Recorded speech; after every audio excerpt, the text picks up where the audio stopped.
Capítulo 1. Elágica. Neste artigo, discutiremos como vírus, bactérias, fungos e parasitas afetam a saúde humana e o que podemos fazer para nos proteger deles. Todo este projeto foi realmente inspirado por uma ligação telefônica que recebi da minha esposa quando ela estava visitando seus pais a milhares de quilômetros. Ela me disse que nosso filho mais velho de repente havia adoecido e estava com febre alta, dor de garganta e glândulas inchadas. Ela ainda perguntou se havia alguma coisa que pudesse obter nas lojas de produtos e alimentos naturais, já que não gostamos de dar antibióticos à nossa família, exceto como último recurso. Eu disse que, por minha experiência, em se tratando de lojas de produtos ou alimentos naturais, não havia nada que realmente funcionasse bem para aniquilar vírus ou bactérias. Havia uma grande quantidade de produtos que aumentam a força da resposta imune à infecção, mas nada que atacasse diretamente as infecções. Digo, nada que atacasse especificamente as infecções.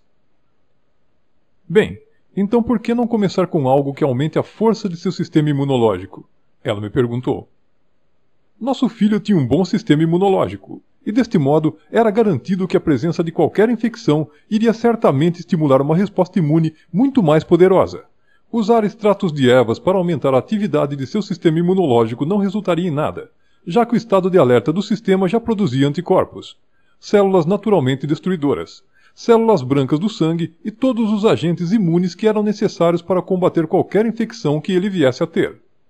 Minha esposa estava perplexa. Expliquei que todos os produtos para o sistema imunológico e constipações que você encontra nas prateleiras das lojas de produtos e alimentos naturais eram benéficos para as pessoas com sistema imunológico inicialmente enfraquecido. O nosso filho precisava era de algo que atacasse diretamente a infecção, não um estimulante imunológico. Se fosse um vírus, iríamos simplesmente deixá-lo desenvolver seu curso. E se fosse uma bactéria, teríamos de decidir se daríamos ou não antibióticos a ele. Bem, nosso filho finalmente não estava ameaçado pela infecção, mas a experiência me tornou determinado a criar um amplo espectro antimicrobiano. Eu queria algo que iria funcionar independentemente do tipo de infecção. Eu queria criar a proverbial, única coisa que você levaria para uma ilha deserta com você. Especificamente, eu queria algo que fosse direcionado às infecções, e não apenas um estimulante de um sistema imunológico já estimulado. Como se poderia fabricar um produto assim? Há literalmente milhares de diferentes tipos de bactérias e vírus que levam as pessoas a ficarem doentes e cada um deles precisa ser tratado singularmente. Cada um endereçado a um tipo diferente de infecção. Imaginei uma mistura de centenas de ervas exóticas colhidas ao redor do mundo inteiro. Felizmente, a resposta foi muito mais fácil do que eu pensava. Acontece que há um único ingrediente com a capacidade de atacar diretamente quase toda a infecção conhecida pelo homem, e que se encontra no mais improvável dos lugares: a framboesa simples. Vamos falar mais sobre o que este ingrediente é e como funciona, mas primeiro, vamos começar com uma pequena lição de história biológica. Atualmente, aceita-se que o homem está firmemente no topo da cadeia alimentar. A menos que nós vaguemos pela selva africana para sermos confrontados com um leão, ou nademos no meio do Atlântico para estarmos cara a cara com um grande tubarão branco, não temos medo de nenhum animal. Mesmo nestes casos, temos tecnologia para nos mantermos seguros. Nós temos armas para atirar em leões e gaiolas de aço que nos protegem de tubarões comedores de homens. Esta invulnerabilidade a outras formas de vida, no entanto, é uma ilusão. Há milhões de criaturas que foram alimentando-se de nós e muitas vezes matando-nos desde o início dos tempos. Logicamente não estou me referindo a grandes e temíveis bestas com garras e dentes afiados, mas às mais ínfimas das criaturas de Deus. Estou falando de vírus, bactérias, fungos e parasitas. Ao longo da história humana, nós estivemos em guerra com esses micróbios infecciosos. Eles nos têm colonizado. Vivem em nossa pele, nossos pulmões, nosso intestino e nossos órgãos internos. Nossos corpos tornaram-se suas casas e sua fonte de alimento. O homem dos primórdios não poderia atacar essas criaturas minúsculas da mesma maneira que ele poderia atacar um tigre ou uma matilha de cães selvagens. Novas estratégias tinham de ser elaboradas. A descoberta do fogo e o subsequente cozimento dos alimentos foi nosso primeiro avanço tecnológico e a grande vitória na nossa guerra contra micróbios. Parasitas e bactérias foram incapazes de sobreviver às altas temperaturas de nosso fogo de cozimento, e assim nós nos tornamos um pouco protegidos contra infecções parasitárias do intestino e bactérias como o E. coli. O próximo avanço foi a observação de que comer determinados vegetais pode ajudar o corpo a livrar-se de certas infecções.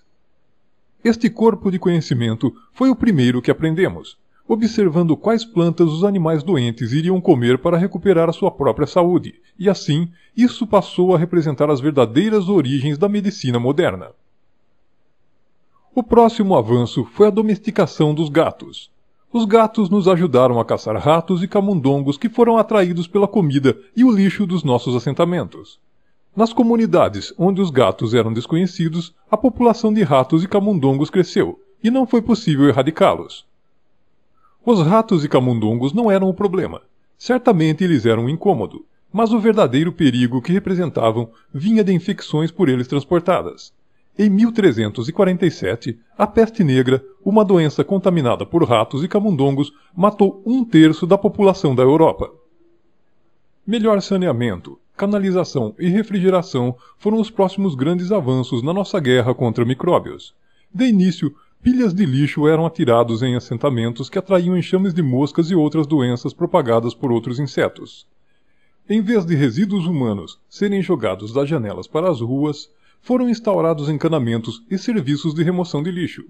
Isso resultou na diminuição do número dessas doenças de insetos em torno de nossas casas e locais de trabalho.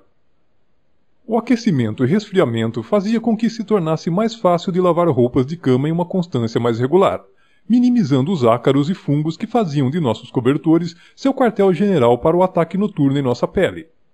Finalmente, primeiro a refrigeração com a utilização de gelo, em seguida, gelo seco, e finalmente sistemas de refrigeração modernos que retardam o crescimento de bactérias em nossos alimentos.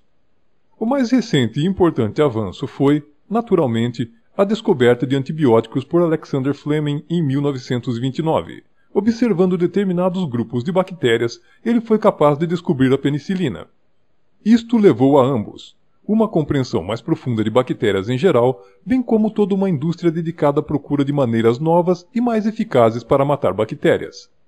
Nós viemos de um longo caminho em nossa compreensão de micróbios e nossa capacidade de lidar com eles, e o homem moderno vive em uma condição maioritária de doenças livres.